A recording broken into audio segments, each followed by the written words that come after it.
وہ اس بوڑھے جوڑے کے وہ اس بوڑھے جوڑے کے مسکین اور باصبر چہرے کو یاد کر کے فوراً دکھی ہو گئی۔ یہ کون لوگ ہیں؟ مولوی ابوالہاشم ماہی گیر ہیں اور اس گاؤں کی مسجد کے پیش امام۔ ان کے لڑکے بھی مچھیرے ہیں اور ہمارے ورکر بھی ہیں۔ میں ان کے یہاں 2 مہینے سے مقیم ہوں۔ کھلنا میں کافی کام ہو رہا ہے، گو رفتار سست ہے۔ آپ نے ان دونوں میاں بیوی کو میرے متعلق کیا بتایا ہے؟ تمہارے متعلق؟ کچھ نہیں، ان سے کہہ دیا تھا کہ اس ہندو لڑکی کو مسلمان کر کے شادی کرنے والا ہوں۔ ریحان نے بے پرواہی سے جواب دیا۔ شرم تو نہیں آتی آپ کو؟ دیپالی نے غصے سے سرخ ہو کر کہا۔ بالکل نہیں، چلو اٹھو۔ ریحان نے بڑے تکلف اور شائستگی سے اس کے کندھے پر ہاتھ رکھ کر کہا اور لالٹین اٹھا لی۔ وہ بانس کی سیڑھیاں چڑھ کر جھونپڑے میں داخل ہوئے۔ زینب بی نے مچھلی بھات ان کے سامنے رکھا۔ دیوار پر پھیلے مچھلی پکڑنے کے جال کے نیچے وہ دونوں چٹائی پر بیٹھ گئے۔ ان دونوں کا سایہ دیوار پر بڑا عجیب سا لگ رہا تھا۔ اتنے میں مولوی کا داڑھی والا جھکا جھکا سایہ بھی پرچھائیوں میں آ شامل ہوا۔ بابا، خالہ، ریحان نے دونوں بوڑھی پرچھائیوں سے کہا۔ یہ ہماری کلثوم۔ کلثوم؟ دیپالی۔ مولوی نے سر اٹھا کر لڑکی کو دیکھا اور سر ہلایا۔ ریحان کہتا رہا، یہ ہمارے لیے کلثوم بھی ہے اور دیپالی بھی۔ کسی دن میں تم کو سمجھاؤں گا کہ اس دیس میں کلثوم اور دیپالی ایک کیسے ہو سکتی ہیں۔ بس شروع ہو گئی تبلیغ۔ 1 منٹ کو بھی پارٹی لائن چلانا نہیں بھولتے۔ دیپالی نے ذرا الجھن سے سوچا اور یک لخت اسے ایسا لگا سامنے پرچھائیوں میں بنے ہوئے چند سرکار کا سایہ بھی آ کر کھڑا ہو گیا ہے۔ یہ میں کیا کر رہی ہوں؟ وہ سر جھکا کر تندی سے کھانا کھانے میں منہمک ہو گئی۔ کھانے کے بعد ریحان نے کہا، رات بہت آ گئی، تم اتنا طویل سفر کر کے آئی ہو دیپالی، اب آرام کرنا چاہو گی؟ جی ہاں۔ گڈ نائٹ، ریحان نے اٹھ کر کھڑے ہوتے ہوئے کہا۔ Good night. ریحان اور مولوی ابوالہاشم کمرے سے باہر چلے گئے۔ اس رات سندر بن کے عمیق سناٹے میں زینب بی بی کے برابر والی کھاٹ پر لیٹ کر دیپالی نے سوچا، زندگی کی کوئی تک بھی ہے؟ بہت جلد اسے نیند آ گئی۔ دوسرے روز صبح سویرے وہ جھونپڑے سے نکلتی ہوئی ایک قریبی کنج میں چلی گئی، جہاں دور سے رنگین گلدار ہرنوں کی ایک ڈار چوکڑیاں بھرتی گزر رہی تھی۔ وہ ایک درخت کی شاخ پر ہاتھ رکھ کر ان خوبصورت ہرنوں کا نظارہ کرنے میں موت تھی جب کسی نے پیچھے سے کھنکھارا۔ نہ ہوئی غریب شکنتلا اس وقت اس پوز کو دیکھ کر فوراً بے ہوش ہو جاتی اور کالی داس کو سین دوبارہ لکھنا پڑتا۔ دیپالی نے پلٹ کر دیکھا۔ ریحان، آپ اس قدر نان سیریس ہو گئے ہیں کہ مجھے آپ کی طرف سے فکر ہو چلی ہے۔ آئیے، میں آپ کو آپ کے رسالے دے دوں۔ اجی پڑھ لیں گے رسالے۔ وہ آرام سے ایک درخت کی کٹے ہوئے تنے پر بیٹھ گیا۔ مجھے آپ سے جنگ کی تازہ ترین صورتحال ڈسکس کرنا ہے۔ وہ بھی کر لی جائے گی۔ اچھا تو چل کر ناشتہ تو کر لیجیے۔ ناشتہ؟ اوہ، آج کا مینیو کیا ہے ہمارے بریک فاسٹ کا؟ ریحان نے شان سے پوچھا۔ مرغ مسلم اور پلاؤ، یا جو کچھ بھی آپ مسلمان لوگ کھاتے ہیں صبح کو۔ ارے بیوقوف، مسلمان ناشتے میں مرغ مسلم نہیں کھاتے۔ واہ، جہاں آرا کے یہاں میں نے ایک مرتبہ مرغ مسلم اور پراٹھے کھائے تو اس نے کہا کہ صبح پکے تھے۔ جہاں آرا کون؟ وہ دونوں ٹہلتے ہوئے اب جھوپڑی کی طرف لوٹ رہے تھے۔ میری دوست ہے، نواب قمرالزمان چودھری کی لڑکی، سخت فیوڈل لیکن بے حد سوئٹ۔ اوہ۔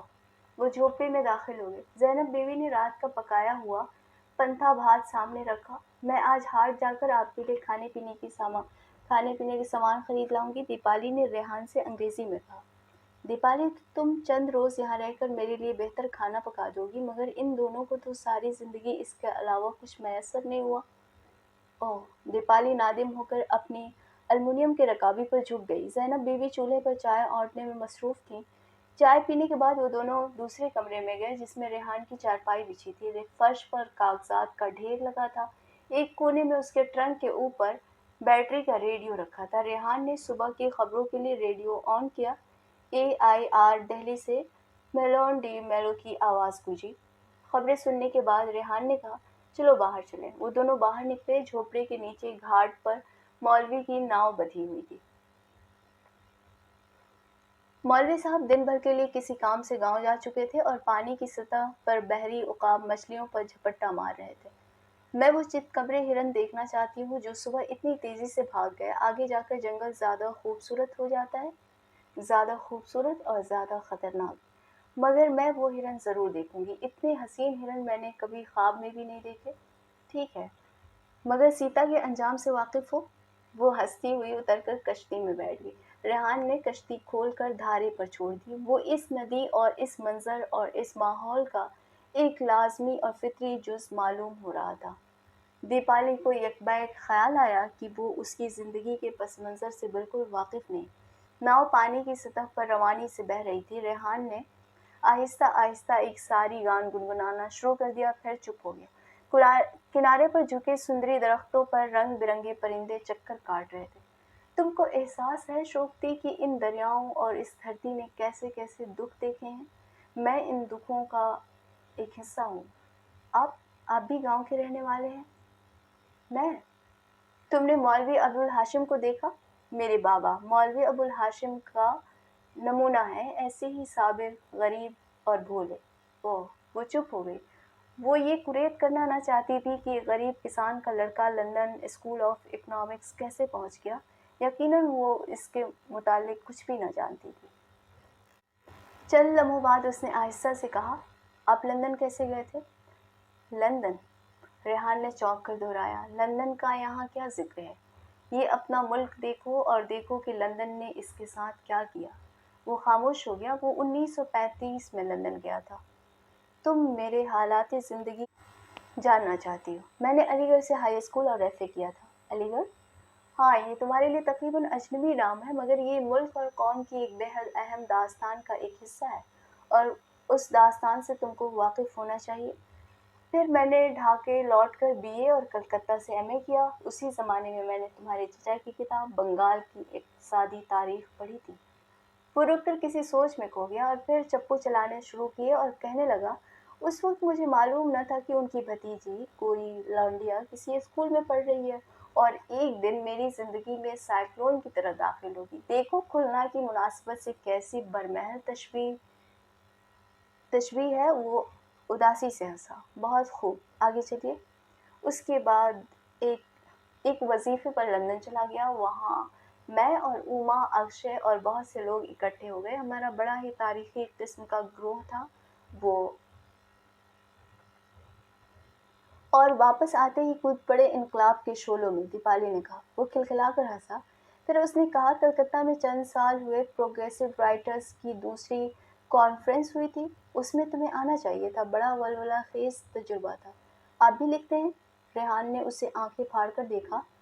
ارے تم کتنی جاہل ہو! یہ رویلٹی مجھے ابھی کس شے سے ملی ہے؟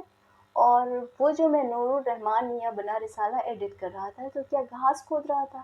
دیپالی، یا کیا تم نے واقعی میری کتاب نہیں پڑھی؟ اوما نے تم کو نہیں دی پڑھنے کو؟ کیا افسانے لکھتے ہیں؟ ریحان نے چپو چھوڑ کر آسمان کی طرف احتجاجاً ہاتھ پھیلائے۔ وہ لڑکیاں لڑکیاں، اس نے فریاد کی۔ نہیں، سچ بتائیے۔ میں افسانے نہیں لکھتا ہوں، نہ شاعری کرتا ہوں، ٹھوس کام کرتا ہوں۔ تھوڑا سا انکسار آپ کو کوئی تکلیف نہیں پہنچائے گا؟ دیپالی نے ہنس کر کہا۔ آپ کی کتاب کا کیا نام ہے؟ 19ویں صدی میں بنگال کی زرعی حالت۔ ریحان نے منہ لٹکا کر کہا۔ ارے دیپالی، تم بڑی جاہل نکلی۔ اور یہ پروگریسو رائٹرز کیا ہوتے ہیں؟ ریحان نے آنکھوں پر ہاتھ رکھ لیے اور کراہا۔ نہیں، پلیز بتائیے نا۔ ابھی جب کالج واپس جاؤ گی تو گرودیو نے جو پیغام کانفرنس کے نام بھیجا وہ پڑھ لینا، سمجھ میں آ جائے گا۔ گرودیو نے کیا کہا تھا؟ انہوں نے کہا تھا کہ میری طرح گوشہ نشین بن کر کام نہیں چل سکتا۔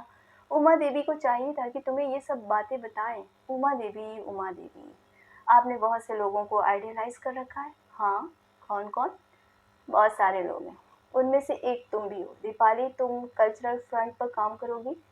آپ جو کہیں گے کروں گی۔ کشتی اب درختوں کی سرنگ میں سے گزر رہی تھی۔ مغرب میں بھی یہی سب ہو رہا ہے؟ جد و جہد؟ دیپالی نے پوچھا۔ مغرب میں؟ اسپین میں ایک خونریز جنگ لڑی جا چکی ہے۔ دیپالی، مجھے اور بتائیے لندن کے متعلق، جب آپ وہاں طالب علم تھے۔ جب ہم وہاں طالب علم تھے۔ ریحان چپو ایک طرف رکھ کر نیم دراز ہو گیا۔ وہ واقعی ریلیکس کر رہا تھا۔ اس زمانے میں وہاں بڑے معقول لوگ جمع تھے۔ ملک راج آنند اور سجاد ظہیر نے مل کر PWA قائم کی تھی۔ آپ انگلینڈ ہی میں تحریک میں شامل ہو گئے تھے؟ دیپالی نے بات کاٹی۔ ہاں،